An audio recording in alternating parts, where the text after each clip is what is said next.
एक बार भगवान बुद्ध जेतवन विहार में रह रहे थे। भिक्षु चक्षुपाल भगवान से मिलने के लिए आए थे।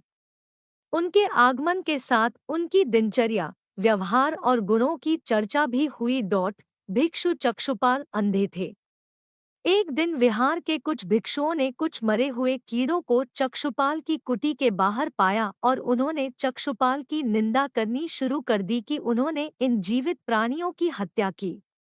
बुद्ध ने निंदा कर रहे उन भिक्षुओं को बुलाया और पूछा कि क्या तुमने भिक्षु को कीड़े मारते हुए देखा है?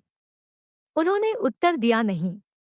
इस पर भगवान बुद्ध ने उन साधकों से कहा कि जैसे तुमने उन्हें कीड़ों को मारते हुए नहीं देखा, वैसे ही चक्षुपाल ने भी उन्हें मरते हुए नहीं देखा और उन्होंने कीड़ों को जानबूझकर नहीं मारा है, इसलिए उनकी भर्त्सना करना उचित नहीं है।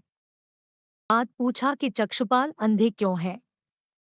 उन्होंने इस जन्म में अथवा पिछले जन्म में क्या पाप किए?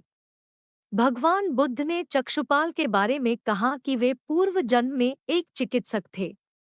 एक अंधी स्त्री ने उनसे वादा किया था कि यदि वे उसकी आंखें ठीक कर देंगे तो वह और उसका परिवार उनके दास बन जाएंगे।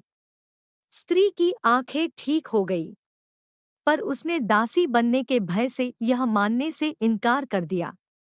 सबको तो पता था कि उस स्त्री की आंखें ठीक हो गई है। वह झूठ बोल रही है। उसे सबक सिखाने के लिए या बदला लेने के लिए चक्षुपाल ने दूसरी दवा दी। उस दवा से महिला फिर अंधी हो गई।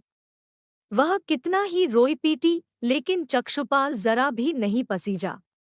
इस पाप के फलस्वरूप अगले जन्म में चिकित्सक को अंधा बनना पड़ा।